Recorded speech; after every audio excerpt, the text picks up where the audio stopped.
Assalamu alaikum wa rahmatullahi wa barakatuh. I'm Uthman with a message for all the children who've submitted such wonderful writing your stories and poems for the Olive Tree Library Hajj writing competition.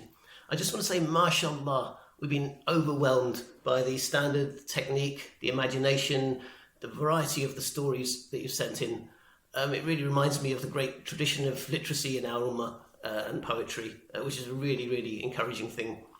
And some of the individual examples that you've sent in.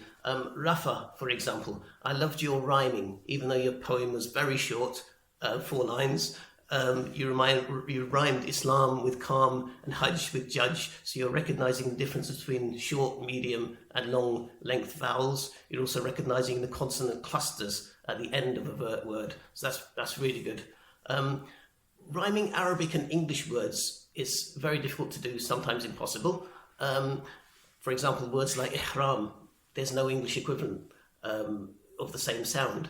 Some of you have got round that with things like rhyming zamzam with awesome, and that's great. Keep going, as you're inventing new rules. That's really good. And I like the way that many of you have used real life examples to bring your stories to life. For example, Muad, your story about cousins working in a Subway restaurant to raise money for their Hajj trip. Or Asia, your story was set in Ashford, Surrey, keeping it real. That's really good. Iman, very good use of analogies. As heavy as a bull made me think of really heavy luggage.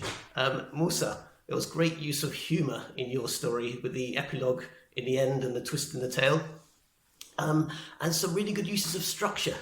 Adam, your poem of 4 sections had a different progressing theme through each of the 4. And that's really good writing technique. Sharba, your poem was strictly 2x2 couplets, and you kept that structure right the way through. Sumaya, your flashback technique was captivating, or flash forward technique, about the homeless person called Michael who later becomes Muslim, so you see the future. And that's a good cinematic technique, which again is really good to see. And Nusayba has used falling asleep with a kitten and the sound of the kitten's purring as her setting for a dream about Hajj. What a beautiful association. The sakina there for inner peace for the person performing Hajj, and the purring of sleeping with a kitten evoking that same feeling. We know Abu Hurairah radiallahu anhu, the great narrator of hadiths, dedicated himself to the care of cats and kittens. So it's really, really good to see tapping into that spirit. Of course, grammar and spelling, it's really important to get those things right, because they are what conveys the meaning. We want people to understand your writing. But after that, experiment, explore. Playing with words is like playing with a football.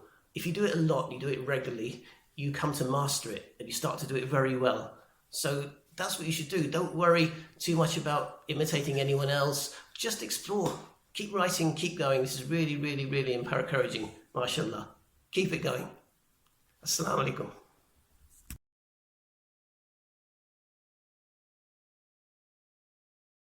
Assalamu alaikum wa rahmatullah once again, and following the outstanding level and variety of the submissions that we received for the Olive Tree Library Children's Hajj Writing Competition, the panel had a very, very difficult job of choosing a winner. It took a second vote, and even then we couldn't separate them on points. So we've arrived at joint winners, and they are from Zakaria and Zainuddin. So congratulations to you both. Zakaria wrote about the journey of a man called Asad. I can sense the character's tiredness on such a long journey, from the Colombian jungles, catching the wrong boat to Nigeria, somehow getting locked up in a cell in Palestine, and it really does portray the sense of hardship and struggle. Poor Asad. The second one was from Zainuddin, the true story of Ibrahim alayhi salam and Hajar radiallahu anha, and added descriptive details from the story, so you feel like you're actually witnessing it, including the conversations.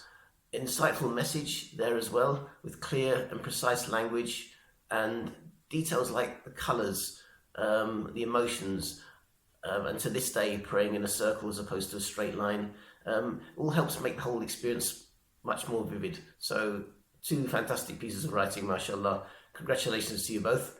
Thank you to the Olive Tree Library and Noah's Ark Masjid for this wonderful initiative that aims to inspire writing, literacy, and the storytelling tradition in our younger Muslim generation who are in need of encouragement. So congratulations, all of you who entered. Let this be just the beginning, inshallah. Assalamu alaikum.